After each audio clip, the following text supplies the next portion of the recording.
Oh, you have all this authority, you can make all the decisions. Probably not. In the past month, I experienced some form of burnout. Actually, I experienced a lot of burnout. But one of the painful truths about product management is that it's a career with a very high burnout rate. So if you want to transition to product management or you are a product manager, you need to be very mindful of your mental health. And I'm going to talk about that.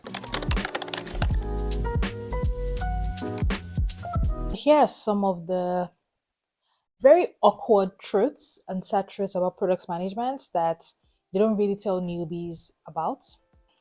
One of the painful truths about product management is that it's a career with a very high burnout rate. There's a high probability of burnout. There's just a lot happening at once at the same time that you have to deal with. You need to deal with managing people, you need to deal with conflicting priorities, you need to deal with communications, you're in a lot of meetings every time. So there is a probability of getting burnt out. So if you want to transition to product management or you are a product manager, you need to be very mindful of your mental health. You need to take breaks as often as possible. So that's one of the things that they don't tell newbies about product management, that you need to put a lot of things in place so you don't get burnt out. So that's one of the first things I would like to point out. The second thing is there's a lot of things you have to do by influencing people. So you don't have the authority to take on some of the tasks you need to do.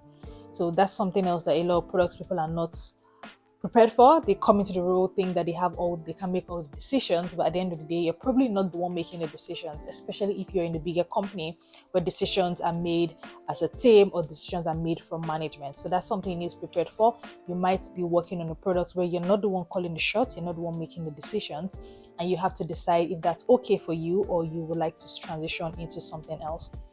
That's another point that I would like to mention. Another thing is that a lot of the time you need to depend on other people to get stuff done. So you need to work very closely with developers, you need to work very closely with analysts, with designers.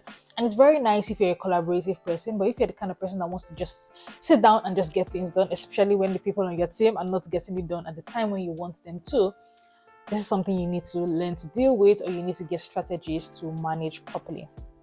So that's another sad truth about product management that they don't tell beginners before they join in. It's just like, oh, you have all this authority, you can make all the decisions. Probably not. Cool. Another thing is product management differs in different companies. So you might be a good stellar product manager in company A, and in company B, you're not, because how they do product management, how they do things, how they make decisions is very different. So that's something you need to prepare for. The way product managers are measured is so different across board that it could be tiring, especially if you're the kind of person that likes consistency. And even if you don't, it's just nice to know how you'll be measured. So in some companies, the developers are measured with velocity, with output. In some companies, they look at the dashboards data analysts create. They can see the Figma files that the designers create, but it's almost not as tangible as a product manager, because there's a lot of things you're doing in the background. You're doing discovery work, you're doing research, sometimes you're talking to customers, you're joining people in meetings. Some of these things you can try to document them, but sometimes they would go under the crack if you're not intentional. So that's something you really need to do, is to really document your work, because how you're measured might differ from quarter to quarter or from company to company. So that leaves some form of uncertainty. So if you're in that situation, my biggest tip to you is that you should document your work as much as possible. Document your wins, document what you've done, document your days, so that it can count for you when you're going to be measured. Make sense? I hope so. All right. So another thing with product management, also depending on the company you work in, there might be shifting priorities. Sometimes you could have stakeholders that have a lot of influence, and then they tell you, this is what we want done.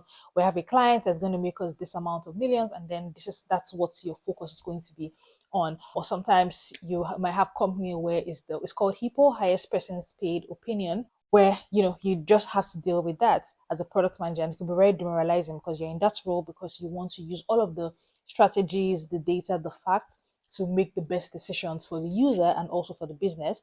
But then sometimes your decisions could be overridden based on how the company works and the company policy. So that's another thing you need to be prepared for as a product manager. And I think one of the things I always say is endless meetings. Endless meetings as a product manager, you're probably going to be joining a lot of meetings, and that's something a lot of people are not prepared for. The volume and the intensity of the meetings. You need to be prepared for the meetings. You need to know the agenda beforehand. You need to know the talking points after. You need to know the action points, their deliverables. Sometimes it feels like, when do you actually have time to do this work? Yeah. So this is something you need to prepare for. You need to make sure that you start your day a bit earlier, so that you have some time to really think through what you need to do for the day. If possible, plan your day beforehand. Just prepare beforehand before you start to jump into meetings, and then ensure you leave time for focus time. Ensure you leave space in between your meetings so you can really take things in and think about what you have discussed, so you know the next step, the next course of action to take as a team or as an individual. So yeah, here are some things that product managers are not told before they start working. I hope this helps somebody. I think my biggest tip to you as a product manager is, one, you need to research, and be prepared. Two, have a mentor, someone you can talk to, someone you can vent to. Apart from having a mentor, have a product manager friend, or a friend that you can talk about your work to, that understands. It really helps when you can vent to someone. The way it takes a load of you is just amazing. I have a community where we do product vent session, which feel like therapy sessions, and everyone leaves the session feeling so good and so refreshed. So that's something that has worked for me, to really vent. And then I think the last thing you need to do is ensure you document your work, document everything, write down things from meetings, have a book or have a note app for the notes you take in your meetings and in your conversation. After meetings, send recaps, get someone to send a recap, or you send a recap of the meetings and document decisions that are made, because your brain is not really made for storing information. It's meant for processing information, but you need to move all the information you get. And as a product manager, you're dealing with a lot of information. So I hope these tips are helpful for you. Let me know in the comment section below if there was something in your job as a product manager, or even if you're not a product manager, if there was something in your job that you were expecting that you didn't get, or some things that you have to do that you were very surprised about that nobody told you about before you started the role. Let me know in the comment section below, and let me know if you have any questions about this. I'll be happy to make another video addressing some of your questions. All right, then, have a great rest of the day. Bye.